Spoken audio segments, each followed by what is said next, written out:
Hello, my dear English learners. Welcome to English in Advance. I am your host, Jessica, and I am so happy you have decided to join me today. Today, we are going to dive deep into a topic that is absolutely essential for everyone, not just for learning English, but for living a confident life. We are going to talk about problem solving, but we are not just talking about logic or math. We are talking about the language of problem solving. How do you speak when things go wrong? How do you sound confident when you are in a difficult situation? Whether you are at work, traveling, or just talking with friends, problems happen. It is a part of life. And when they happen, you need the right words to handle them smoothly, calmly, and effectively. By the end of this episode, you will have a toolkit of phrases that will help you navigate these tricky moments like a pro. So, sit back, relax, and let's start improving your English fluency together. Let us begin by thinking about the mindset of problem solving in English. When we face a problem in a second language, it is easy to panic. Maybe you ordered a coffee and they gave you tea. Maybe you are at work and you missed a deadline. Your heart starts beating fast. You might want to just stay silent because you are afraid of making a mistake. But today, I want you to change that mindset. Communication is about connection, not perfection.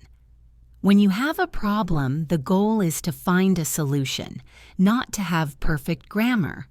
However, there are specific phrases that native speakers use to sound polite and constructive.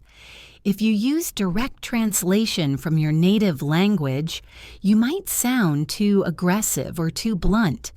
For example, instead of saying, "You made a mistake," which sounds like an accusation, native speakers often use softer language. We soften the blow. This is the first key concept we will practice today. Softening your language helps the other person feel less defensive, which means they will be more willing to help you solve the problem. Imagine you are at a restaurant. The waiter brings your bill, but you notice that they charged you for 2 desserts when you only ate 1.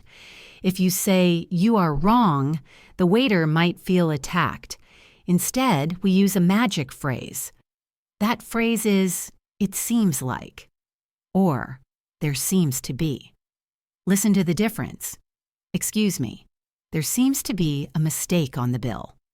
This is a B1 level phrase that is incredibly powerful.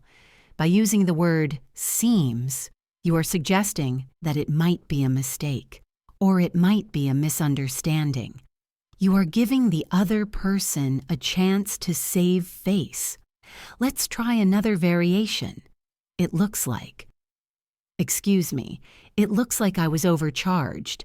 This is much better than saying, "You overcharged me." Let's practice this together. I want you to imagine you are looking at that bill. Take a deep breath. Now say it out loud. "Excuse me, there seems to be a mistake." Did you hear how gentle that sounds? It opens the door for a solution rather than starting a fight. Now let us move into a workplace scenario. Problems at work are very common, and handling them well can actually make you look like a leader. Let's say you are working on a project with a colleague, and you realize that you are not going to finish on time. This is a stressful situation. You do not want to just say, "We failed." That is too negative. Instead, we want to focus on the current situation and move forward. A great phrase for this is, "We are facing a bit of a challenge." Notice the words, "a bit of." We use this to make the problem sound smaller and more manageable. We are facing a bit of a challenge with the timeline. Another excellent phrase is, "We have run into an issue." To run into something means to encounter it unexpectedly. We have run into an issue with the software. It sounds professional and objective. You are reporting the news, not complaining about it. I want you to visualize yourself in a meeting room. You are calm. You are holding your notes. You look at your boss and say, "Unfortunately, we have run into an issue with the budget." This shows you are in control even when things are going wrong. Once you have identified the problem politely, the next step is analyzing it or asking for details without being rude. Sometimes you do not know why something happened. You need to investigate. If you ask, "Why did you do that?" it sounds very aggressive.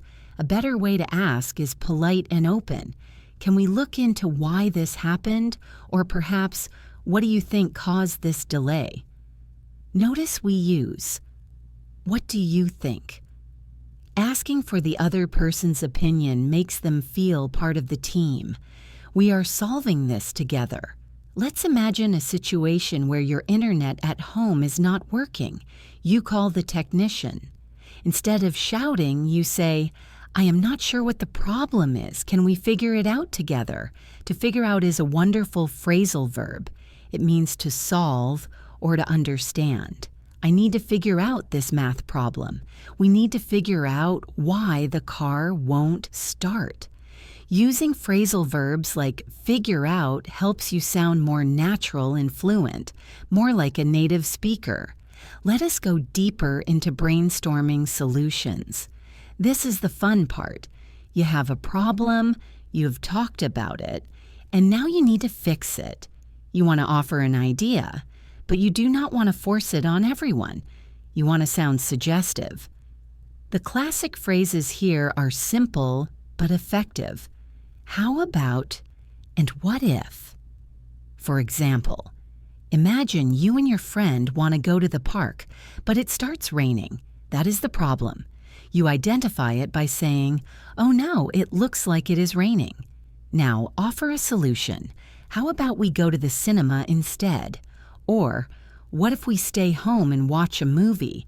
These structures are followed by a subject and a verb. What if we stay? How about we go? There is another variation with, how about followed by an ing verb? How about going to the cinema? This is great for casual conversations. Let's practice. I will give you a problem. The problem is that the bus is late. I want you to think of a solution using how about. Maybe you thought of walking. You could say, how about walking? Or how about we take a taxi? It is simple, fast, and very effective. Now let us step up the difficulty a little bit. Sometimes the problem is not a simple mistake or a rainy day. Sometimes the problem is a disagreement. You and your colleague have different ideas. This is a difficult situation because emotions can get high. You want to disagree, but you want to do it politely. We call this conceding and countering. You agree with a small part of what they said, and then you say your opinion. The best phrase for this is, "I see your point, but." Imagine your coworker wants to change the color of your presentation to bright yellow. You think it looks terrible. You do not say, "That is ugly." You say, "I see your point, it is very bright, but maybe blue is more professional." Another variation is, "I understand where you are coming from." This is a very empathetic phrase. It means, I understand your motivation. I understand where you are coming from. But we have a limited budget. Using these phrases makes you a master of diplomacy. You are not just speaking English, you are using English to build relationships even during a conflict. Let's try a role-play scenario to put all of these pieces together. I want you to imagine you are at an airport. This is a classic stressful environment. You have arrived at your destination, you are tired, and you are waiting for your suitcase. Everyone else gets their bags, but yours is not there. The carousel stops moving. You have a problem. Your luggage is lost. Now walk over to the customer service desk in your mind. Remember our first step, the soft opener. You say, "Hello, excuse me." there seems to be a problem with my luggage. The attendant asks for your ticket. You give it to them. Then you explain the situation. It looks like my bag did not arrive. The attendant looks at the computer and frowns. Now you want to suggest a solution or ask for the next step. You could say, "What is the best way to handle this?" or "How about we check the next flight?" Finally, the attendant says they will find it. You can close the interaction professionally. "Thank you. I appreciate your help in figuring this out." By using these phrases, you turned a nightmare situation into a calm, controlled interaction. You spoke confidently. Let's talk about another aspect of problem solving, which is reassuring others. Sometimes you are not the one with the problem. Sometimes your friend or colleague is the one panicking, and you need to be the calm voice. You need to tell them that everything will be okay. If your friend says, "Oh no, I lost my wallet," telling them calm down can sometimes be annoying. Instead, use phrases like, "We will sort this out." To sort out is very similar to figure out. It means to organize or fix. "Don't worry, we will sort this out." Another great phrase is, "Let's take it one step at a time." This helps stop the panic. It breaks the big problem into small pieces. Imagine your friend is overwhelmed with homework. You say, "Take a deep breath. Let's take it one step at a time. First, let's do the reading." Being the person who uses these reassuring phrases makes you a great friend and a great communicator. It shows you have high emotional intelligence in English. Now, I want to address a specific grammar point that often comes up in problem solving. It is the use of modal verbs, words like could, should, and might. When we are solving problems, we rarely use must or have to because they sound bossy. We use softer modals. Instead of saying we must call the client, we say we could call the client. Could suggests it is an option, a possibility. It invites agreement. Another one is we should probably. The word probably softens the word should. We should probably double check the numbers. This is a suggestion, not an order. If you want to speculate about the cause of a problem, use might. Maybe the computer crashed. It might be a virus. It might be a connection issue. Using these modals correctly is a sign of B2 level fluency. It shows you understand the nuance of the language. You are not just engaging with the facts, you are engaging with possibilities. Let us return to the office for a moment because business English is often about problem solving. There is a phrase that I love using when things get complicated. It is, "Let's look at the bigger picture." Sometimes we get stuck on small details. Maybe you and your team are arguing about the font size on a document. You can step in and say, "Let's look at the bigger picture." Does this document explain our message clearly? This phrase shifts the focus from the tiny problem to the main goal. It is a leadership phrase. Another good one is, "Let's touch base later." If a problem cannot be solved right now, do not waste time. Suggest a delay. "I don't have the answer right now. Let's touch base tomorrow morning." To touch base means to make contact or to meet briefly. It is very common in American and British business culture. I want to talk about tone of voice. You can have the perfect vocabulary, but if your tone is aggressive, the words do not matter. When you say, "There seems to be a mistake," your voice should go up slightly at the end like a question. This makes it sound softer. If your voice goes down and is loud, it sounds like a command. Try to keep your volume steady and your pitch friendly. A smile can actually be heard in your voice. If you smile while you speak, even on the phone, your voice sounds friendlier.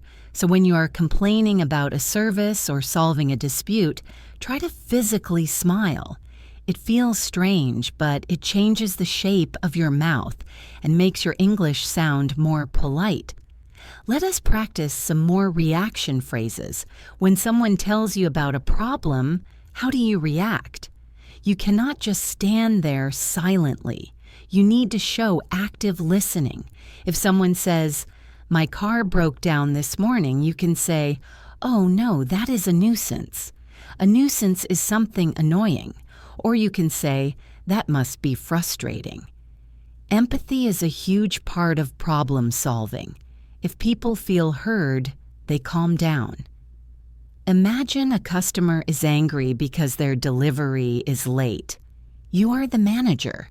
You say, "I understand why you are upset. That must be incredibly frustrating." Once you validate their feelings, then you can move to the solution. Let me see what I can do to fix it. This structure, empathize then solve, is the golden rule of customer service and conflict resolution. Let's weave these into a story. Meet Tom. Tom is planning a surprise birthday party for his wife. He has ordered a cake, invited guests, and booked a table at a nice restaurant. But 2 hours before the party, the restaurant calls. They have a power cut. The kitchen is closed. This is a major problem. Tom could panic. He could shout. But Tom listens to the English in Advance podcast. He takes a deep breath. He says to the restaurant manager, "I understand that is a difficult situation for you, but we have 20 people coming. What do you suggest we do?" He asks for their input. The manager says, "We have a sister restaurant across the street. We can move your reservation there." Tom says, "That sounds like a good alternative. Thank you for sorting that out." Then, Tom has to call his wife's best friend to tell her the location changed. He says, "Hi, we have hit a snag." To hit a snag is an idiom. A snag is a sharp part of a tree that catches your clothes. In life, a snag is a small, unexpected problem. We have hit a snag with the venue, but we have a solution. Notice how Tom frames it. Problem, then solution immediately. This keeps everyone calm. I want you to think about the phrase, "It is not the end of the world." This is a great idiom for perspective. When a problem feels huge, reminding yourself or others that it is not the end of the world helps reduce stress. I failed my exam. Well, it is not the end of the world. You can take it again. Combining this with "let's look on the bright side" is very effective. The bright side is the positive aspect of a bad situation. For example, you missed the bus. The bright side is you have time to drink a coffee before the next one. Using this positive language helps you become a person that people want to be around. You are a problem solver, not a problem creator. Let's review the structure of a solution proposal. You want to use the phrase, "I recommend." It is formal and strong. I recommend that we wait for more information. Or the phrase, "My suggestion would be." My suggestion would be to call them back in an hour. If you are in a group, you can say, "Why don't we? Why don't we take a break and come back with fresh eyes?" To come back with fresh eyes means to look at a problem again after a rest, so you can see things you missed. This is very useful when you are studying English too. If you are stuck on a grammar rule, stop. Go for a walk. Come back with fresh eyes. The problem might solve itself. Now let's talk about apologizing. Sometimes you are the problem. You made the mistake. It happens to the best of us. The key is to apologize sincerely and then pivot to the future. Do not just say, "Sorry." Say, "I apologize for the oversight." An oversight is something you forgot or missed by accident. "I apologize for the oversight. I will fix it right away." Or, "My apologies. That was my fault." Owning your mistake makes you look confident. Weak people hide their mistakes. Confident people admit them and fix them. Let's say you forgot your friend's birthday. When you call them, do not make excuses. Do not say, "I was busy." Say, "I am so sorry I missed your big day. How can I make it up to you?" To make it up to someone means to do something good to balance out the bad thing you did. I will buy you dinner to make it up to you. We are covering a lot of ground today. I hope you are taking notes or at least repeating these phrases in your head. Repetition is the mother of learning. Let's go back to the phrase "it seems." I want to expand on that. You can use it for people's emotions too. It seems like you are worried. It seems like you are not happy with this result. This is a way to check in with people. If you are negotiating a price or a plan and the other person goes quiet, you can use this. It seems like you have some doubts. Do you want to talk about them? This brings the problem into the open so you can solve it. It is much better than ignoring the silence. There's another great word for problem-solving situations: misunderstanding. It is a neutral word. It blames no one. If you and a colleague have different dates in your calendar, you can say, "I think there has been a misunderstanding." It removes the blame. It is not "you are wrong" or "I am wrong." It is just a misunderstanding. We can clear it up. To clear up means to clarify or fix a confusion. Let's clear up this misunderstanding right now. I thought the meeting was on Tuesday, but you have it on Wednesday. Let's check the email. This is the detective approach. You are Sherlock Holmes. You are looking for the truth, not looking for a fight. Let's imagine a medical situation. You are at the pharmacy. You need medicine, but they do not have it in stock. The pharmacist says, "We are out of that brand. You have a problem." You can ask, "Is there a generic alternative?" or "What do you recommend as a substitute?" Here the vocabulary is specific, but the structure is the same. Identify the gap and ask for an alternative. If you do not understand the instructions the doctor gives you, do not nod and say yes. That is dangerous. Use the problem-solving phrase, "Could you explain that in a different way?" or "I want to make sure I understand correctly." Are you saying, "I should take this with food"?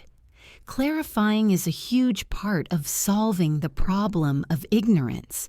It is brave to say, "I don't understand."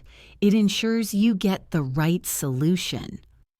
I want to talk about the phrase, "let's sleep on it." Sometimes the best solution is time. If you have a big decision or a big problem and you are tired, you might make a bad choice. You can say to your partner or team, "This is a big decision. Let's sleep on it and decide tomorrow." This is a native English idiom that everyone understands.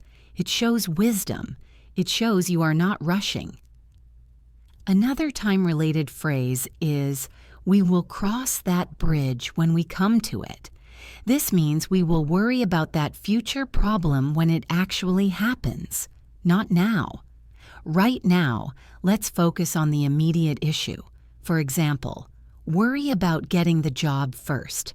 We will cross the bridge of the commute when we come to it. It helps you prioritize. Let's focus on the word option. When you are stuck, listing options is a great strategy. Okay, so we have two options here. Option A is we pay the fine. Option B is we fight the ticket. What do you think? Laying out the options clearly helps everyone see the path forward. It organizes the chaos. If you are traveling and you miss your train, you can say to your travel companion, "Okay, don't panic. What are our options? We can wait for the next one, or we can rent a car." Listing them out loud calms the brain. It turns a disaster into a decision. Now, I want to give you a challenge for this week. I want you to look for small problems. Maybe a pen that doesn't work. Maybe a door that sticks. maybe a confused schedule, and I want you to narrate the solution in English in your head. Say to yourself, "It seems this pen is out of ink. I should probably find another one." Or, "We have run into an issue with this door." By narrating the small problems, you prepare yourself for the big ones. You build the neural pathways in your brain so that when a real crisis happens, the English words are ready and waiting for you. Let's discuss the difference between a problem and an issue. In general conversation, they are often interchangeable, but there is a slight nuance. A problem often feels more negative and heavier. I have a big problem. An issue sounds a bit more technical or bureaucratic. We have a billing issue. If you want to sound professional, issue is often a safer word. It sounds less emotional. There is also the word concern. A concern is a worry. My main concern is the cost. If you want to object to a plan, voicing a concern is very polite. I have a few concerns about this timeline. It is softer than saying, "I hate this timeline." It invites discussion. Consider the phrase workaround. A workaround is a creative solution to a problem that cannot be fully fixed. For example, the elevator is broken. The repairman is coming next week. The workaround is using the service elevator in the back. It is not perfect, but it works for now. We need a workaround. This is a very common word in IT and office jobs. If you can suggest a workaround, you are a valuable team member. Well, the printer is broken, but as a workaround, we can email the documents to the clients directly. You solved the immediate need. As we move deeper into this topic, I want to start talking about technology problems. In the modern world, technology fails us all the time. You are on a video call and suddenly the screen freezes, or you are on the phone and the line goes bad. Knowing how to describe these technical glitches is a key part of B1 and B2 English. If you cannot hear the other person, do not just shout, "What?" or say, "I can't hear you." A very natural phrase is, "You are breaking up." When we say someone is breaking up, it means their voice is cutting in and out. It is not continuous. You can say, "I am sorry you are breaking up. Could you say that again?" This puts the blame on the connection, not on the person. It is polite. Another common issue is when the video stops moving. We say, "You are frozen." It is a simple adjective. "I think you are frozen on my screen." If there is a delay between your voice and the video, we call that a lag. You can say, "There's a bit of a lag on the line." These words, breaking up, frozen, lag, help you navigate the frustrations of modern communication without getting angry. Let's stay on the topic of communication problems. Sometimes the technology is fine, but you just did not understand what the other person said. Maybe they spoke too fast. Maybe they used a word you do not know. This is a problem every learner faces. The worst thing you can do is pretend you understood. That leads to bigger problems later. Instead, use the phrase, "I didn't catch that." It is casual and very common. "Sorry, I didn't catch that last part." It sounds much more natural than "please repeat." Another great phrase is, "Could you run that by me again?" To run something by someone usually means to tell them an idea, but in this context, it just means to repeat the information. I want to make sure I have the details right. "Could you run that by me again?" It shows you are being thorough and careful, which are good qualities. Now, let us tackle a very difficult social problem, saying no. Many people struggle with this in their own language, and it is even harder in English. You do not want to be rude, but you cannot agree to everything. Imagine your boss asks you to take on a new project, but you are already very busy. If you say, "No, I can't," it might sound lazy. A beautiful idiom to use here is, "My plate is full." Imagine a dinner plate piled high with food. You cannot add any more. In business, this means you are at your maximum capacity for work. You can say, "I would love to help, but my plate is full right now." This phrase protects your time while showing that you are working hard. Another variation is, "I am swamped." To be swamped means to be overwhelmed, like a boat in a storm. "I am swamped with the quarterly reports this week. Can we look at this next week?" Notice how we combine the refusal with a suggestion for the future. That is the key to saying no professionally. Sometimes the problem is not that you are too busy, but that you do not know the answer. You are asked a question in a meeting, or a stranger asks you for directions, and your mind goes blank. Saying, "I don't know," is fine, but we can do better. We can sound more advanced. Try saying, "I am not entirely sure, but I can find out for you." This transforms a lack of knowledge into an offer of help. You are solving the problem of not knowing. If you are in a meeting and you need to check your data, you can say, "Let me double check my notes and get back to you." To get back to someone means to contact them later with the answer. It is a promise. It makes you sound reliable. There is also a phrase for when you are completely lost. You can say, "That is a good question. I will have to look into that." It gives you time to think and research. Let's move to a situation involving conflict or negotiation. We talked about disagreeing politely, but what if you need to reach a compromise? You want one thing, the other person wants another. You need to meet in the middle. The phrase "meet me halfway" is excellent here. It can be used literally or metaphorically.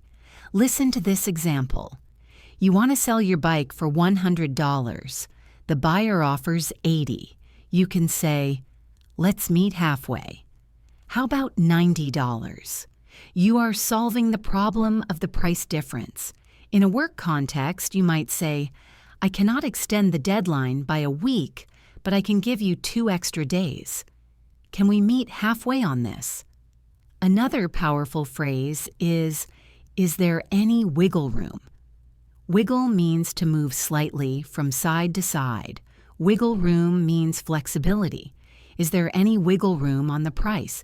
Is there any wiggle room in the schedule? Asking this is a gentle way to push for a better deal without being aggressive. Now I want to talk about interruption. Sometimes the problem is that someone else is talking too much and you cannot get a word in. Or perhaps someone interrupts you while you are speaking. Handling this requires a firm but polite tone. If someone cuts you off, you can say, "If I could just finish my thought." You say it calmly. "Actually, if I could just finish my thought, I think you will see what I mean." It stops the other person and brings the attention back to you. On the other hand, if you need to interrupt someone because there is an emergency or an important point, use the phrase, "I hate to interrupt," but "I hate to interrupt, but the meeting is starting in 5 minutes." This shows you respect their speaking time, but the interruption is necessary. There is also the phrase, "Can I just jump in here?" To jump in means to enter the conversation quickly. It is very useful in group discussions. "Can I just jump in here and add a point about the budget?" It signals your intention clearly. Let us try another visualization. I want you to imagine you are checking into a hotel. You booked a room with a sea view, but the receptionist gives you a key for a room facing the parking lot. This is a disappointment. It is a problem. You do not want to accept it, but you do not want to be the angry tourist. You approach the desk, you smile, you use the phrase, "I was under the impression." This is a fantastic phrase for correcting expectations. Excuse me, I was under the impression that I booked a sea view room. It suggests that maybe you are wrong, or maybe the system is wrong, but it states your expectation clearly. The receptionist checks and says they are fully booked. Now you have to negotiate. You can use the phrase, "Is there anything you can do?" This puts the ball in their court. Is there anything you can do? Maybe a discount or a free breakfast. You are asking for a solution without demanding it. Often, people want to help if you ask them nicely. Finally, if they solve it, remember to express gratitude effectively. "Thank you for sorting that out" implies they did work to fix the problem. Let's discuss the concept of playing devil's advocate. Sometimes in a discussion, everyone agrees too quickly. This can be a problem because you might miss risks. If you want to raise a potential problem just to test the idea, you say, "I am just playing devil's advocate here." But what if the client hates the color? Playing devil's advocate means arguing for the opposite side just to ensure the argument is strong. It is a great critical thinking tool. It tells people, "Do not be angry with me. I am just testing the idea." Another phrase for testing ideas is, "Let's think this through." This encourages the group to slow down and look at the consequences. Let's think this through. If we launch the product on Monday, will we have enough support staff? You are identifying future problems before they happen. There is a very human experience of making a mistake and feeling embarrassed. We talked about apologizing, but what about when you feel awkward? A great phrase to recover your confidence is, "I seem to have lost my train of thought." This happens when you are speaking and you suddenly forget what you were going to say. It happens to native speakers all the time. Instead of freezing, just say, "Sorry, I lost my train of thought." It is relatable. Everyone understands. Or if you trip over your words, you can say, "Let me rephrase that." To rephrase means to say it again in a different way. "Let me rephrase that. What I meant to say was," this shows you are in control of your language. You are monitoring your own output and correcting it. Let's look at a phrase for when you are waiting for a problem to be fixed. You are on hold or you are waiting for an email. The phrase is, "Keep me posted." This is a request for updates. Please keep me posted on the status of the delivery. It means tell me when something changes. It is active waiting. Another variation is keep me in the loop. The loop is the circle of information. If you are in the loop, you know what is going on. If you are out of the loop, you are ignorant. Please keep me in the loop regarding the project changes. It ensures you are not left behind. I want to introduce a slightly more advanced idiom, back to the drawing board. We use this when a solution fails completely and we have to start from the beginning. Imagine you wrote a report and your boss says it is all wrong. You go back to your desk and say, "Well, it is back to the drawing board." It acknowledges failure but implies restarting. It is a resilient phrase. It means we are not giving up, we are just starting over. Another idiom for difficult situations is to be in a pickle. It sounds funny, but it means to be in a difficult or messy situation.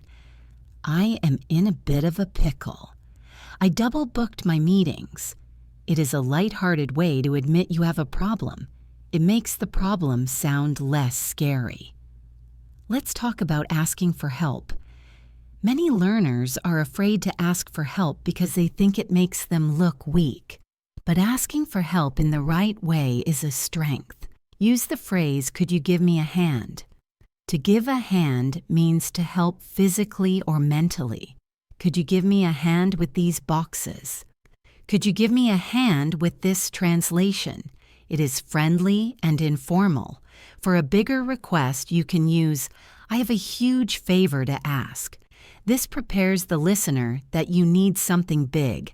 "I have a huge favor to ask. Could you drive me to the airport?" It shows you understand the value of their time.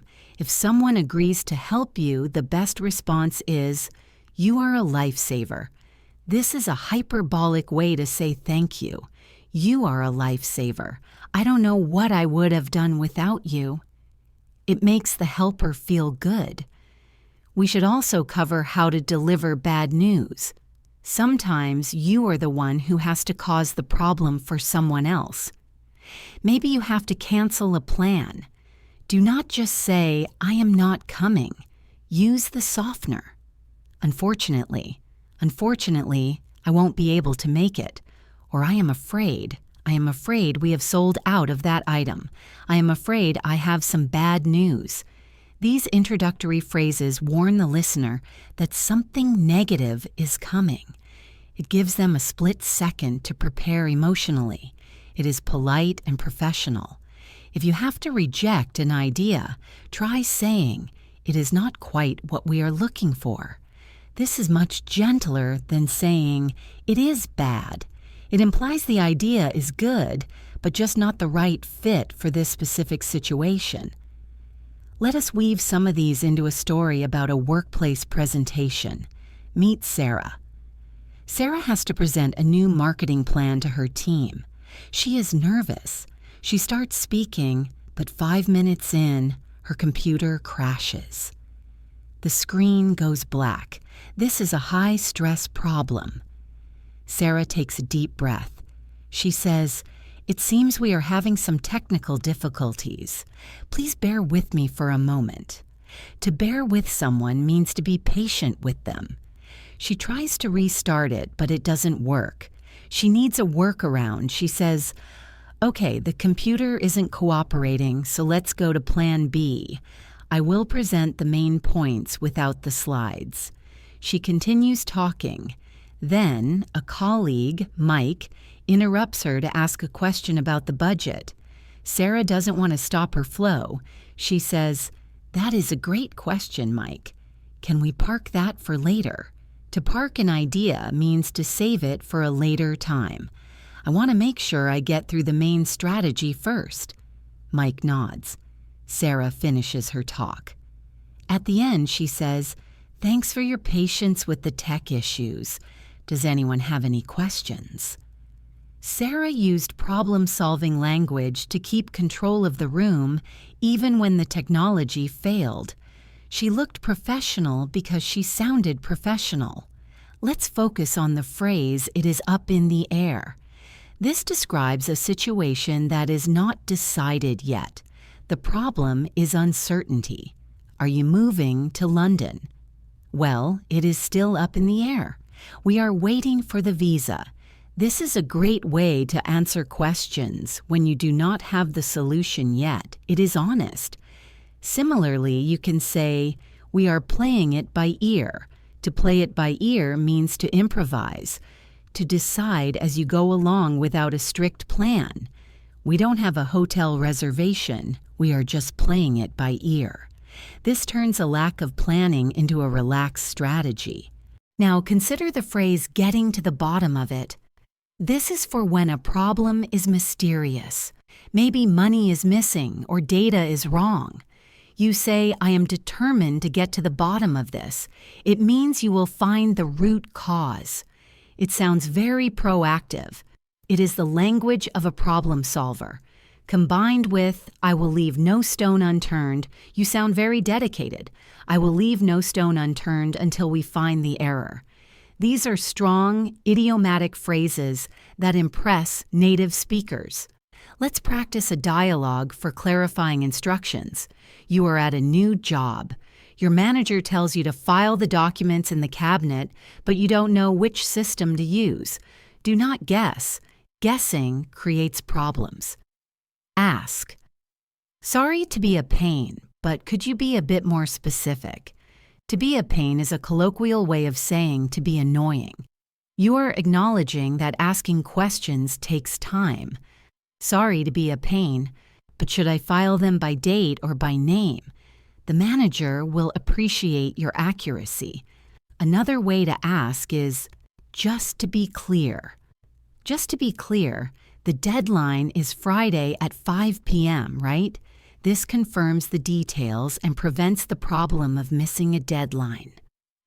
I want to touch on the emotion of frustration again. Sometimes you just need to vent. To vent means to let out your frustration by talking. If a friend is venting to you about their problems, you don't always need to solve them. You can just use validation phrases. That sounds incredibly stressful. I can't believe that happened to you. Sometimes the solution is just listening.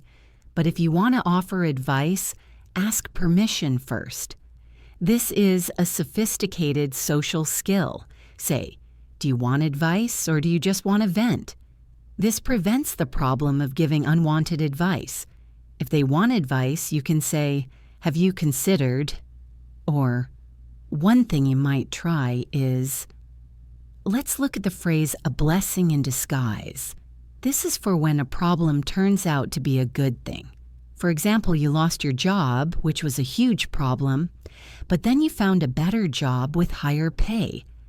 Losing the first job was a blessing in disguise. Using this phrase shows a positive, resilient mindset. It frames problems as part of a larger, positive journey. Similarly, when one door closes, another opens. These are proverbs, but they are used constantly in daily English to comfort people in difficult times. What about when you are physically uncomfortable? Maybe the room is too hot or too cold. This is a simple problem, but many people are afraid to speak up. Do not suffer in silence. Use a tentative request. Would it be possible to open a window? It is a little stuffy in here. Stuffy means the air is not fresh. Or, would you mind if I turn down the air conditioning? It is freezing. Would you mind is a classic polite structure. The answer to would you mind is usually no, not at all, which means go ahead. If you say yes, I mind, that means do not do it. Be careful with that response. Let's review the structure of troubleshooting. Troubleshooting is the process of finding the cause of a technical problem. First, you state the symptom. The screen is black. Second, you state what you have already tried. I have tried restarting it, but nothing happened. Third, you ask for expert help. Do you have any other suggestions? This structure, symptom, action, request, is very efficient. It saves time for the person helping you. It shows you are logical. We are building a very strong vocabulary here. From breaking up on the phone to meeting halfway in a negotiation, from playing it by ear to getting to the bottom of things. These phrases are like keys. They unlock doors that are otherwise closed to language learners. When you know how to say, I was under the impression, instead of you lied to me, you change the outcome of the conversation. You change the energy in the room. I encourage you to take one of these scenarios we discussed today, perhaps the technology failure or the hotel reception, and act it out. Stand in front of a mirror. Look at yourself. Speak the lines. I am sorry you are breaking up. Excuse me, there seems to be a mistake. Feel the words in your mouth. The more you physically speak them, the more they become yours. English fluency is a physical habit as much as a mental one. As we move deeper into our journey, I want to talk about something more serious. We are going to discuss high-pressure situations. I am talking about emergencies, medical issues, and times when emotions are very high. These are the moments when your brain might freeze because of fear. But these are also the moments when you need your English the most. If you are sick in a foreign country, or if you lose your passport, you need clear, direct, and effective phrases. We are going to practice these together so that if you ever face a crisis, you will have a voice. You will be safe. So take a deep breath, steady your nerves, and let's begin. Let us start with medical situations. This is a very specific type of problem solving. When you are in pain, it is hard to think in a second language. The key here is to be descriptive. Do not just say, "I am sick." That is too general. A doctor needs to know more. We often use the structure. It hurts when I breathe. It hurts when I walk. This is simple but precise. We also use adjectives to describe pain. A sharp pain is sudden and strong like a knife. A dull ache is a slow, heavy pain that does not go away. If you can say, "Doctor, I have a dull ache in my stomach and it hurts when I eat," you are giving excellent information. You are helping the doctor solve the problem. Another common phrase is, "I have been feeling." We use the present perfect continuous tense to show duration. I have been feeling dizzy since this morning. I have been feeling nauseous for 2 days. This tells the doctor the timeline of the problem. Imagine you need to go to a pharmacy. You are not seeing a doctor, but you need medicine. The problem is, you do not know the brand names in this country. You can explain the symptoms. I have a runny nose and a sore throat. Do you have anything for this? A runny nose means liquid is coming out of your nose. A sore throat means it hurts to swallow. You might also ask, does this medicine have any side effects? Side effects are the unwanted things a medicine does to you, like making you sleepy. Asking this shows you are being careful. If you have allergies, you must say that immediately. I am allergic to penicillin. I am allergic to peanuts. This is a life-saving phrase. Memorize it. I am allergic to. It is the most important sentence in your medical vocabulary. Now let us move to a different kind of emergency involving authorities, like the police. Imagine the scenario where your wallet is stolen. This is a stressful, scary problem. You go to the police station. You need to be calm and factual. The phrase you need is, "I would like to report a theft." To report means to officially tell the authorities. I would like to report a missing passport. The officer will ask you for details. You need to describe the item. It is a brown leather wallet. It has my ID inside. Then, you need to ask for the report number. This is important for insurance. You say, "Can I have the reference number for this report?" This shows you understand the process. You are not just a victim, you are handling the administrative side of the problem efficiently. Sometimes the problem is not a crime, but simply being lost in a dangerous or unfamiliar place. If your phone battery dies and you do not know where you are, do not panic. Walk into a shop or a hotel. Use the phrase, "I am a bit lost. Could you point me in the right direction?" To point someone in the right direction is a friendly idiom. It means tell me which way to go. If it is late at night and you feel unsafe, you can be more direct. Can you help me call a taxi? I am not from around here. Saying I am not from around here explains why you are confused without making you look foolish. It asks for local hospitality. Let us shift gears to emotional intelligence and de-escalation. De-escalation means making an angry situation calm. Sometimes you are the problem solver between two angry people, or someone is angry at you. The worst thing you can do is say, "Calm down." That usually makes people angrier. Instead, use the phrase, "I can see that you are upset." This validates their emotion. I can see that you are upset, and I want to help.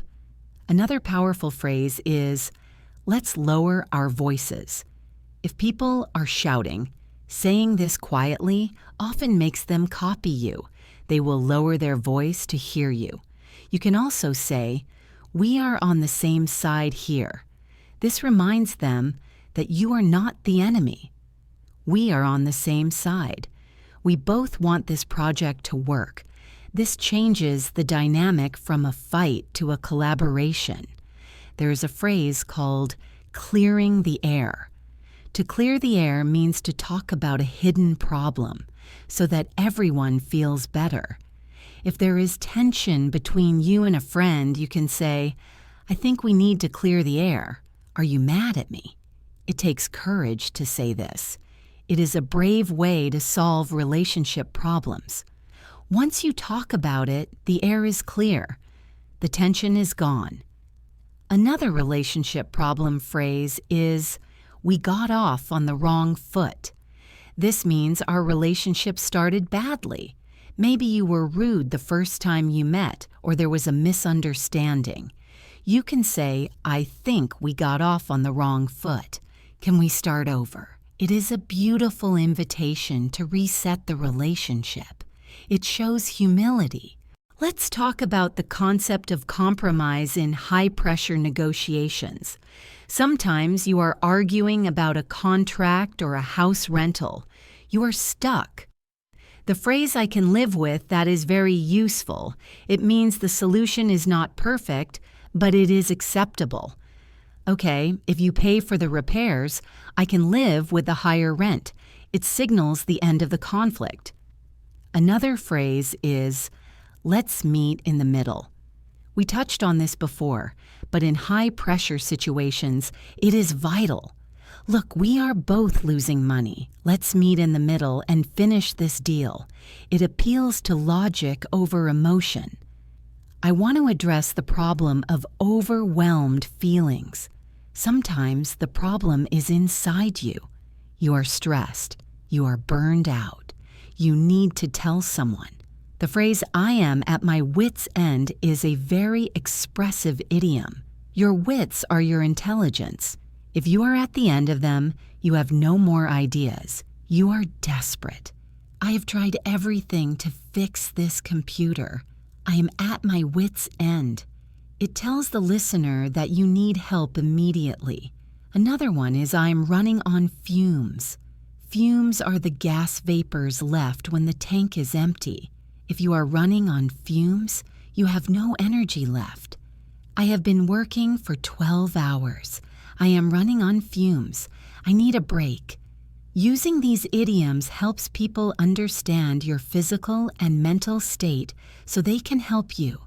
Now, let us return to a scenario involving travel, specifically air travel. Missing a flight is a classic high-pressure problem. You arrive at the gate, but the door is closed. The plane is there, but you cannot get on. You want to scream. But screaming will not help. You need to go to the desk and use the phrase, "I missed my connection. What are my options?" We practiced asking for options earlier, but here it is critical. Ask, "Can you put me on the standby list for the next flight?" Standby means you wait to see if there is a free seat. If it is the airline's fault, you can say, "Since the delay was caused by the airline, will you provide a hotel voucher?" A voucher is a coupon for payment. You are asserting your rights. You are not asking for a favor, you are asking for what is owed to you, but you do it calmly. "Since the delay was your fault" is a strong cause and effect sentence. Let's look at legal misunderstandings. Imagine you are renting a car and there is a scratch on it when you return it. The company wants to charge you, but the scratch was already there. You have a dispute. You need to be firm. You can say, "I dispute this charge." To dispute means to formally disagree. "I dispute this charge." The scratch was pre-existing. Pre-existing means it was there before. If you have a photo, say, "I have photographic evidence." This sounds very formal and serious. I have photographic evidence that the damage was already there. In these situations, formal vocabulary is your armor. It protects you. It shows you are educated and serious. Sometimes the problem is a language barrier that is causing a conflict. You are trying to explain, but the other person does not understand. You can say, I think we are talking at cross purposes. This is a sophisticated idiom. It means we are arguing about different things. I think we are talking at cross purposes. I am not talking about the price, I am talking about the quality. This clarifies the topic. Another phrase is, let me put it another way. This signals you are going to rephrase for clarity. I don't think I explained that well. Let me put it another way. It takes the blame on yourself, which is polite, but it allows you to control the conversation again. Let's talk about urgency. How do you make people move faster without being rude? If you are in a rush, saying hurry up is rude. Instead, say, we are on a tight schedule. This sounds professional. I am sorry to rush you, but we are on a tight schedule. Or, time is of the essence. This is a very formal phrase used in contracts or serious situations. It means time is the most important factor. We need to sign this today. Time is of the essence. If you need something immediately, use the word as soon as possible, or the acronym ASAP. However, be careful with ASAP. It can sound bossy. It is better to say, I would appreciate this as soon as you can manage. It adds a layer of politeness. I want to introduce the concept of damage control. This is when a bad thing has already happened and you are trying to stop it from getting worse. Imagine you sent an email to the wrong person, a sensitive email. This is a crisis. You need to act fast. You send a follow-up email immediately. You say, please disregard the previous email. It was sent in error. To disregard means to ignore or delete. Please disregard it. If the information were confidential, you might say, I ask that you please delete it and do not share the contents. You are appealing to their honor. Then you go to your boss and say, I made a mistake. I am doing damage control now. Being honest about the cleanup process shows responsibility. Let's practice a dialogue for a housing problem. You are renting an apartment. The pipe bursts. Water is everywhere. You call the landlord. You do not just say water is here. You say we have an emergency. A pipe has burst and the apartment is flooding. You need to send a plumber immediately. Notice the structure. Situation, detail, consequence, action needed.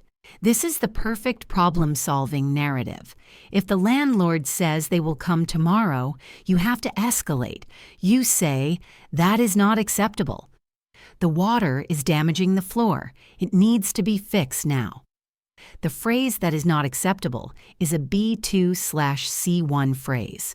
It is strong. It draws a line in the sand. You use it when you are being treated unfairly. Now let's talk about empathy in tragic situations.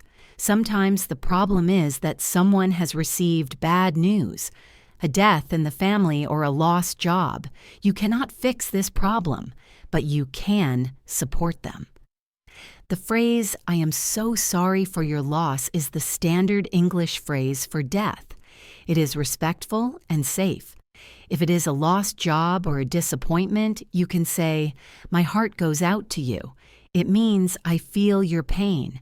I can't imagine how difficult this must be. This phrase acknowledges that their pain is unique. You are not saying I know how you feel because maybe you don't. You are saying I can't imagine, which honors the size of their problem. Let us return to the idea of clarification. Sometimes people use vague words. They say, we need this done soon. What is soon? In a high-pressure environment, ambiguity is dangerous. You need to pin them down. To pin someone down means to force them to be specific. You can say, when you say soon, do you mean today or tomorrow? I need a concrete deadline. Concrete means solid, real, specific. I need a concrete number. I need a concrete plan. Do not be afraid to ask for this. It prevents disaster later. If someone gives you a messy explanation, you can say, "So, if I understand you correctly, the plan is to wait." You are summarizing back to them. This is active listening. It confirms that you have the right data. What about when you feel unsafe in a conversation? Someone is being aggressive or inappropriate. You have the right to end the conversation. You can say, "I am not comfortable with this conversation. I am going to leave now." You do not need to apologize. You do not need to say sorry. You just state your feeling and your action. "I am not comfortable. I am hanging up." This is the ultimate problem solving, removing yourself from the problem. It is a very important skill for your safety and mental health. Let us look at a lighter but still stressful situation, hosting guests.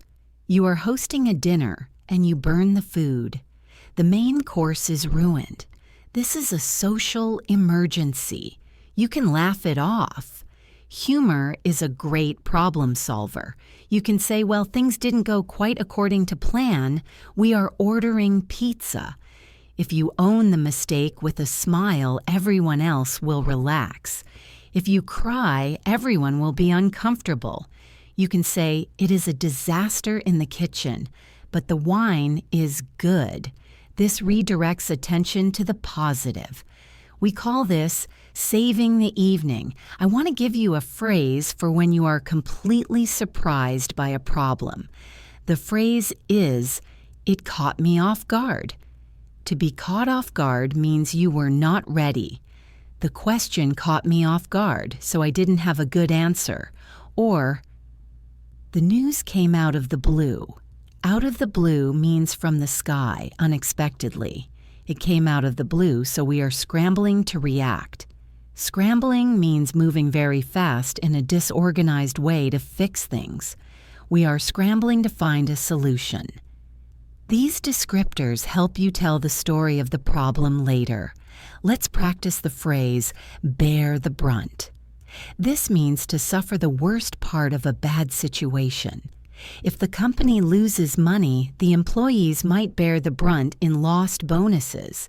If there is a storm, the coast bears the brunt of the wind. This is a higher level phrase, closer to C1, but it is very useful for describing consequences. We need to fix this error, or the customers will bear the brunt of it. It shows you care about the impact of the problem on others. Now, I want you to visualize a scenario where you have to give instructions in an emergency. Imagine there is a fire alarm. You are the one who speaks English. You need to tell people what to do. You must use the imperative form. It is the shortest, strongest verb form. Stay calm. Walk to the exit. Do not use the elevator. Leave your bags. Imperatives are not rude in an emergency. They are necessary. Clear, short sentences save lives. Afterward, you can explain. "I shouted because it was dangerous, but in the moment, keep it short." Let us talk about financial problems. You are at the bank. Your card is declined. It is embarrassing. You are standing at the checkout. You can say to the cashier, "I think there is a hold on my card. Let me call my bank." A hold is a temporary block. It sounds technical, not like you have no money. When you call the bank, you say, "My transaction was declined. I need to authorize it." To authorize means to give permission. Sometimes banks block foreign transactions for safety. You say, "I am traveling. Please lift the block." To lift a block means to remove it. These specific financial terms, transaction, decline, authorize, lift, make the conversation fast and smooth. We are covering a lot of intense ground today, from hospitals to police stations to banks. It is heavy, I know. But remember, the goal is not to scare you. The goal is to arm you. When you have the weapons of vocabulary, you do not need to be afraid of the battle. You can walk into a pharmacy in any country and say, "I have a sharp pain," and get the help you need. That is a superpower. That is the freedom of learning English. I want to touch on the phrase, "it is a long shot." This means there is a very small chance of success, but we will try anyway. Can we get a table at that famous restaurant tonight? It is a long shot, but I will call. Sometimes, in problem solving, you have to take a long shot. It lowers expectations. If you get the table, everyone is thrilled. If you don't, well, you said it was a long shot. It manages disappointment before it happens. Another great idiom is to bite the bullet. This means to do something unpleasant that is necessary. We have to pay the fine. Let's just bite the bullet and do it. It comes from old times when soldiers had to bite on a bullet during surgery without anesthesia. It means being brave in pain. I have to tell my boss I lost the file. I am going to bite the bullet and go to his office now. It is a phrase of courage. Let's review the structure of an apology in a high-stakes situation. If you caused a big accident, a small sorry is not enough. You need to say, "I take full responsibility." This is the gold standard of leadership. I take full responsibility for the error. I am taking steps to ensure it never happens again. This stops people from blaming you because you have already blamed yourself. You have taken the power back. I take full responsibility. Say that to yourself. It feels strong, doesn't it? As we move towards mastery, I want you to think about your own reaction to stress. Do you go silent? Do you speak fast? Do you get angry? Identify your pattern. Then prepare one English phrase to break that pattern. If you go silent, prepare the phrase. Let me think for a moment. If you speak fast, prepare the phrase, "I need to slow down." If you get angry, prepare the phrase, "I need a minute to cool off." To cool off means to calm down. Using English to manage your own psychology is a very advanced skill. Now comes the most social part of problem solving, telling the story. Human beings love stories. When we meet our friends for coffee, we do not talk about the smooth days. We talk about the problems. We talk about the time we missed the train, or the time the waiter dropped the soup. Learning how to turn a stressful event into an entertaining story is a sign of true fluency. It is the art of the anecdote. So today we are going to learn how to laugh at our problems and how to share them with the world. Let us start with a hook. When you want to tell a story about a problem, you need to grab the listener's attention. You can start with a phrase like, "You will never believe what happened to me today." This creates curiosity. Or, "I had the craziest morning." Immediately, your friend wants to know why. Another great opener is, "You won't guess who I ran into." This sets the stage. It tells the listener that a story is coming, so they should stop looking at their phone and listen to you. Once you have their attention, you need to set the scene. We usually use the past continuous tense here. I was walking to the station and minding my own business when suddenly... The phrase "minding my own business" is very common. It means you were doing nothing wrong, just living your life when the chaos arrived. Now, you describe the problem, but in a story you can use more dramatic language than you would use with a boss. With a boss, you say, "We have an issue." With a friend, you say, "It was a disaster. It was a nightmare." You can exaggerate. We call this hyperbole. "I was waiting for hours" becomes "I was waiting forever." It creates emotion. Then you describe your reaction. "I was freaking out." To freak out is a slang phrasal verb meaning to panic. I was freaking out, but then I remembered what Jessica said on the podcast. You can describe your physical reaction too. My heart was pounding. My palms were sweating. These details make the story come alive. They make your listener feel what you felt. Then comes the turning point.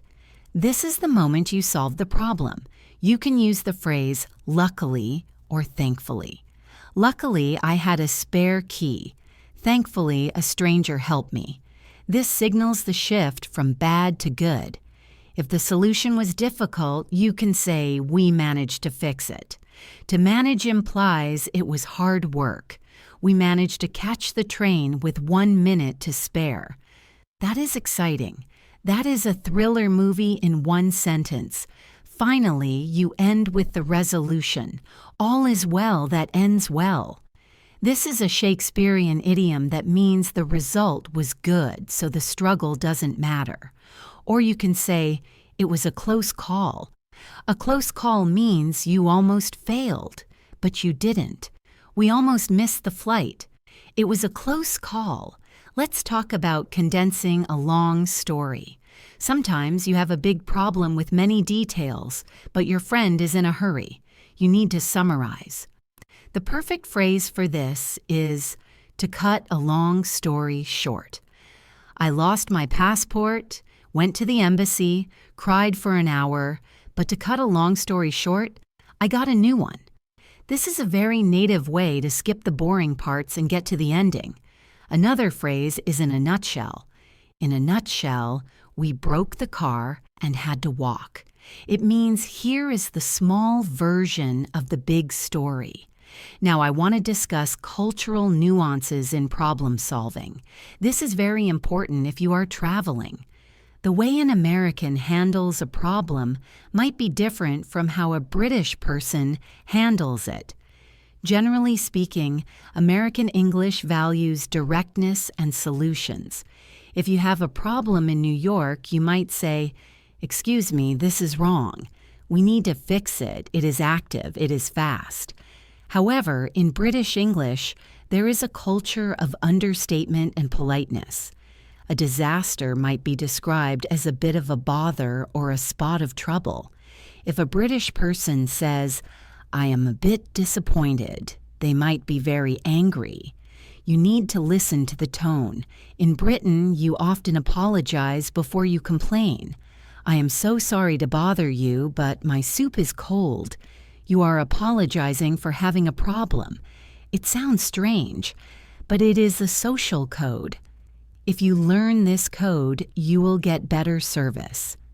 There is also the concept of saving face. In many Asian cultures, and also in business English globally, you do not want to embarrass the other person. We talked about this with phrases like, "It seems there is a mistake." But in storytelling, you can be more honest. You can say, "I didn't want to make a scene." To make a scene means to shout and attract attention in public. Most people hate making a scene. "I was so angry, but I didn't want to make a scene, so I just left." This shows you have social grace. Let's look at some idioms about learning from problems. When a bad thing teaches you a lesson, we say, "It was a learning experience." This is a positive way to frame a failure. "I lost my job, but it was a learning experience. Now I know what I want to do." Another great phrase is, "Hindsight is 20/20." 20/20 refers to perfect vision. This idiom means that when you look back at the past, everything is clear. You know what you should have done. In hindsight, I should have left earlier. In hindsight, I shouldn't have said that.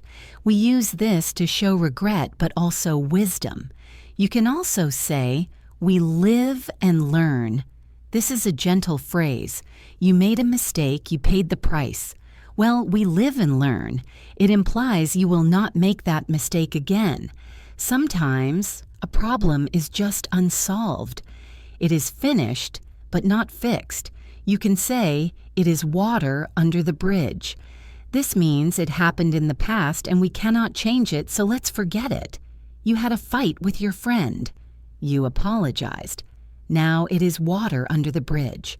Move on. Another one is, "There is no use crying over spilled milk." If the milk is on the floor, crying will not put it back in the bottle. Do not worry about things you cannot change. This is a very stoic, philosophical approach to problems. Let's practice a close call story. Imagine you almost forgot your anniversary. You tell your friend, "You won't believe it. I completely forgot it was our anniversary. I was at work and suddenly I looked at the calendar and my heart stopped. I was in a total panic. I finished work early and rushed to the flower shop. I managed to buy the last bouquet of roses.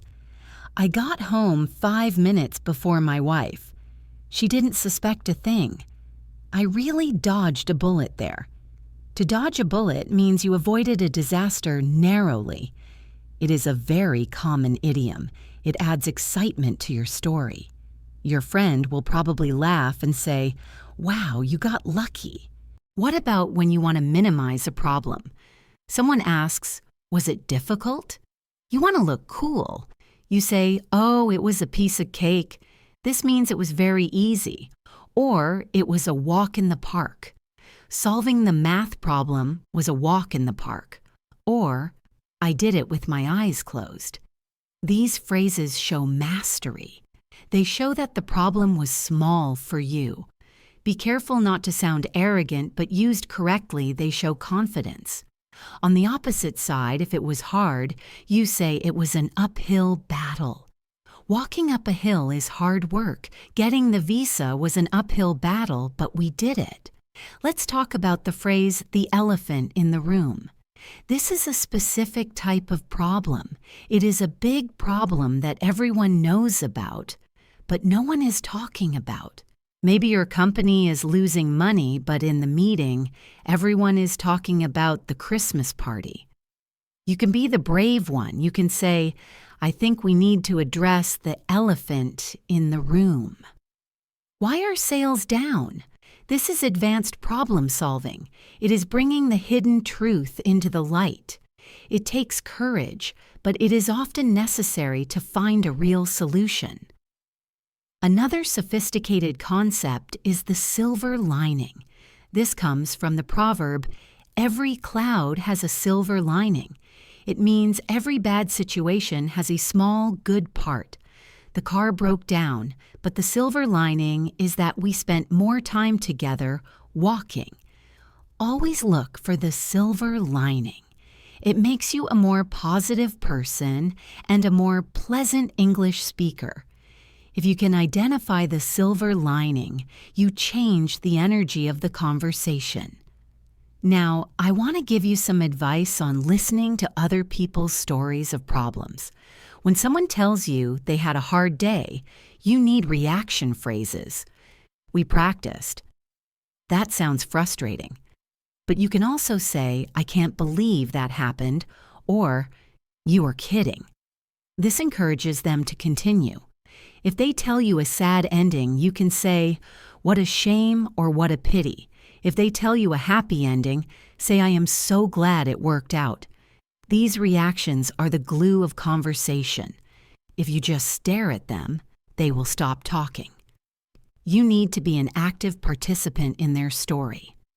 Let's review the language of resilience. Resilience is the ability to bounce back, to recover. We have the phrase, "back on track." We had a delay, but now we are back on track. We are moving forward again. We also say, "We are out of the woods."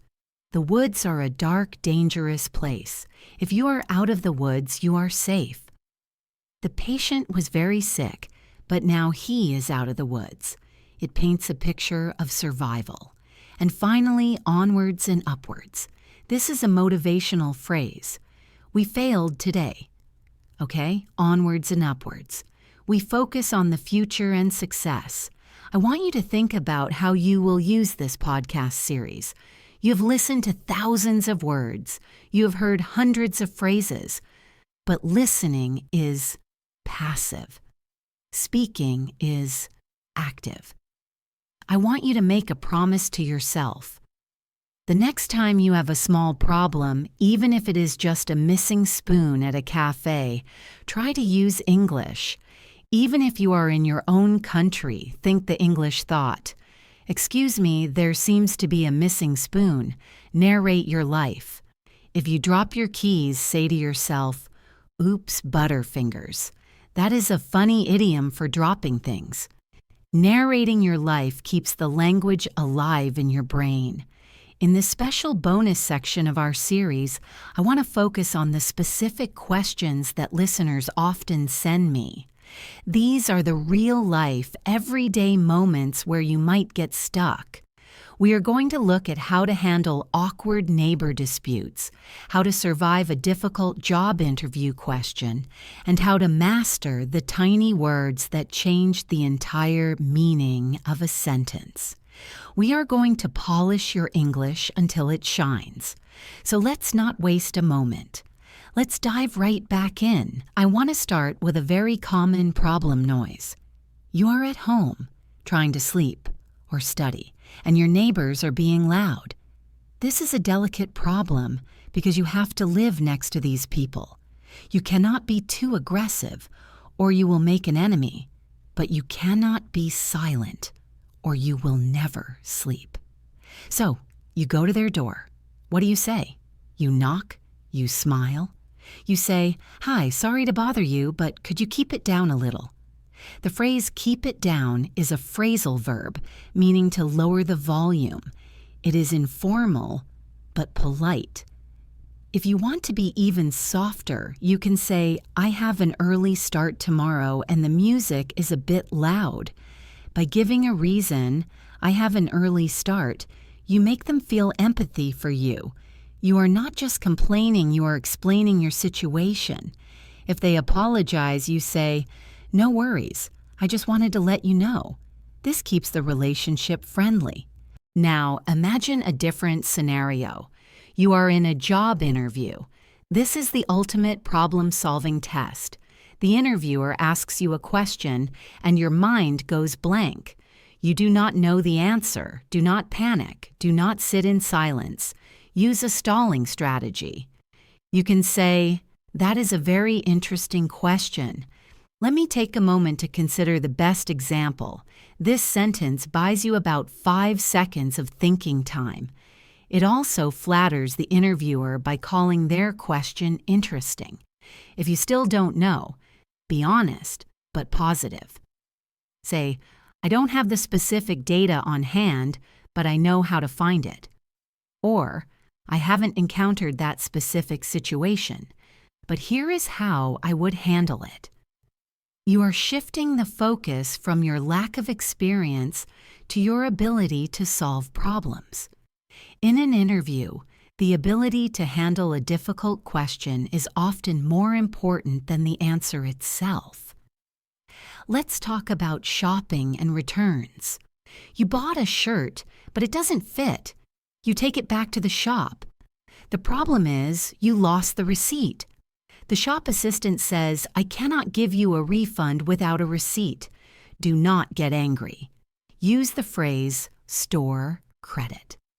Store credit means you do not get cash back, but you get money to spend in that specific shop. You can ask, "I understand the policy, but could I exchange it for store credit instead?" This is a compromise. The shop keeps the money and you get a shirt that fits. It is a win-win solution. Another useful phrase here is there a manager I could speak to? Use this only if you are stuck. Do not demand the manager immediately. Ask nicely. Is there a manager available who might be able to authorize an exception? The word exception is powerful. You are acknowledging the rule but asking for a special case. I want to focus now on the power of the word actually. This is a small word, but it is a major tool for correction. If someone says something wrong and you want to correct them without being rude, put actually at the start or in the middle. For example, your colleague says, "The meeting is at 2 o'clock. You know it is at 3. You say, "Actually, I think it is at 3. Or, "It is actually at 3. The word actually softens the correction. It signals, "I have different information." Compare that to saying, "No, it is at 3. That sounds blunt. Actually acts as a cushion. It makes the impact softer. However, be careful not to use it too much, or you might sound like a know-it-all. Use it when facts are wrong. Another magic word is just. We use just to minimize a request. If you say, "I need a signature," it sounds like a command. If you say, "I just need a quick signature," it sounds like a small, easy task. Sorry to interrupt, I just have a quick question. The word just tells the listener, "Don't worry, this won't take long." It lowers the barrier. It makes people more willing to help you because the problem seems small. I was just wondering if you have a minute. This is the classic way to ask for time. It is tentative and polite. Let's move to a situation involving food and dietary requirements. You are at a dinner party. The host serves a dish with meat, but you are a vegetarian. This is awkward. You do not want to offend the cook. You can say, "This looks delicious, but unfortunately, I don't eat meat." The word "unfortunately" puts the blame on the situation, not the person. Then you add, "I will just have the salad. That looks great." You offer a solution immediately. You show that you are happy with the side dish. This relieves the host's stress. If you have a serious allergy, you must be firmer. "I am so sorry, but I am severely allergic to nuts. I cannot eat this." Safety comes first. A good host will understand. What about when you forget someone's name? This is a classic social problem. You meet someone you have met before, but their name is gone. Do not guess. It is too risky. You can say, "I am so sorry, I am terrible with names. Could you remind me?" By saying, "I am terrible with names," you are criticizing yourself, not them. You are saying, "The problem is my brain, not your importance." Usually, people laugh and tell you. Or you can use the trick of asking for their full name. You ask, "How do you spell your name again?" They might say, "B-O-B." You say, "No, I meant your last name." It is a bit risky, but it can work. The honest approach is usually best, though. "My mind has gone blank. Please help me out." Let's look at time management problems. You are running late for a meeting with a friend. Do not just text, "I am late." That is rude. Give an estimate. "I am running about 10 minutes behind." The phrase "running behind" implies you are trying to move fast, but circumstances are stopping you. "I am running a bit behind schedule." Then, when you arrive, say, "Thank you for waiting," instead of, "Sorry, I am late." This is a psychological trick. When you say, "Sorry, I am late," you focus on your mistake. When you say, "Thank you for waiting," you focus on their patience. You make them feel like a good person. It changes the vibe from negative to positive. Now, consider the problem of bad advice. Someone gives you advice that you do not want to take. You do not want to say, "That is a bad idea." You can say, "That is an interesting perspective. I will keep that in mind." To keep in mind means you will remember it, but it does not promise you will do it. It is a polite way to close the topic. Or you can say, "I appreciate the input, but I think I am going to try a different approach." You validate them. "I appreciate the input." And then you assert your boundary. This is very useful with parents or bossy friends. Let's discuss the concept of the benefit of the doubt. This is when you are not sure if someone made a mistake on purpose or by accident, so you assume it was an accident. You choose to be kind. If a colleague ignores your email, do not get angry immediately. Give them the benefit of the doubt. Maybe they are busy. You follow up and say, just bumping this to the top of your inbox in case you missed it. To bump means to move up. You are pretending they just missed it. You are giving them an excuse. This prevents conflict. If you accuse them, you ignored me, you start a fight.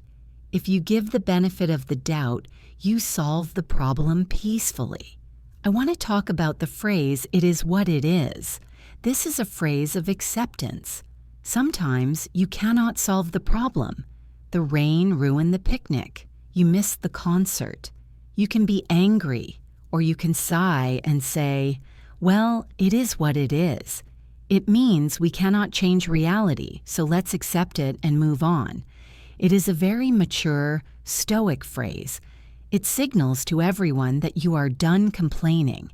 It brings a sense of closure to a bad situation. Let's look at a scenario involving money. You lent money to a friend and they haven't paid you back. This is very awkward. You do not want to lose the friend, but you want your money. You can send a message saying, hey, just following up on that money I lent you for the tickets. I have some bills coming up, so it would be great to get that back soon. By mentioning your own bills, you give a reason why you need the money now. It makes it less personal. It is not that you don't trust them, it is that you have needs too. If they still don't pay, you can be more direct. Is there a specific date you think you can pay me back? Asking for a date forces them to make a commitment. Now, let's practice the phrase, I am torn. This describes an internal problem. You have two choices and you cannot decide. I am torn between the chocolate cake and the cheesecake. I am torn between taking the job in London or staying here. To be torn means to be pulled in two directions. It is a great way to ask for advice. I am torn. What would you do in my shoes? In my shoes is an idiom meaning in my situation. Asking what would you do creates a bond. It turns your internal problem into a shared discussion. We should also cover the phrase, it is a long story. Sometimes people ask you, what is wrong? But the answer is too complicated or too personal. You do not want to explain. You can say, it is a long story. I will tell you another time. This sets a boundary. It tells them, I am not ready to talk about it. Or you can say, it is complicated. Most people will respect that and stop asking. It is a polite way to protect your privacy while acknowledging their concern. Let's talk about burnout. This is a modern problem where you work too hard and you collapse. If you are feeling this, you need to tell your boss or your family. You can use the phrase, I am feeling a bit burnout. I need a recharge. To recharge means to get energy back, like a battery. I need to take a step back and recharge. This is healthy problem solving. It prevents a total collapse. You can also say, I need a mental health day.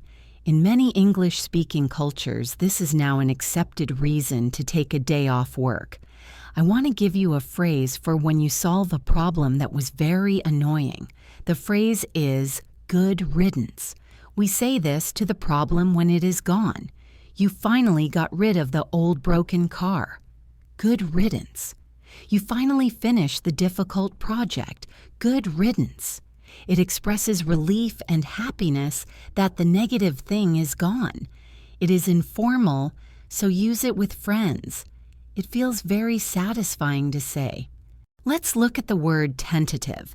This is useful for planning when you are not sure.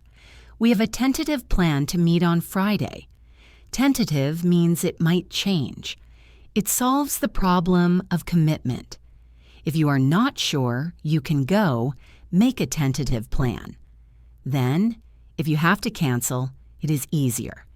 You can say, remember, it was only tentative. It protects you from disappointing people. We have covered tone, vocabulary, grammar, and culture. We have gone from simple B1 phrases to complex C1 idioms. You now have a spectrum of language. You can be soft, it seems like. You can be firm, that is not acceptable. You can be formal. I dispute this charge. You can be casual. It was a nightmare. The goal of advanced English is not to use big words all the time. It is to use the right words for the right time. That is what we have practiced. I want you to try something for me. The next time you are watching a movie or a TV show in English, look for the problem. Every scene in a drama is about a problem. Watch how the characters solve it. Do they shout? Do they negotiate? Do they use the phrases we learned? Do they say we have a situation? Do they say let's clear the air? Analyze the dialogue. You will start to hear these phrases everywhere. English is not just a subject you study, it is the soundtrack of problem solving around the world. I want to leave you with a final visualization. Imagine yourself in the future. You are traveling. You are working in an international team. A problem arises. Everyone looks worried, but you look calm. You open your mouth, and clear, confident English comes out. You define the problem. You suggest a solution. You reassure the team. You solve it. And later, you tell the story with a laugh. That version of you is possible. That version of you is waiting. All you have to do is keep practicing, keep listening, and keep speaking. Thank you from the bottom of my heart for joining me on this deep dive into problem solving. Creating this content for you had been a joy. My name is Jessica. This has been English in Advance. Go out there. Face your challenges, find your solutions, and speak your truth. You are ready. Goodbye. Good luck and happy learning.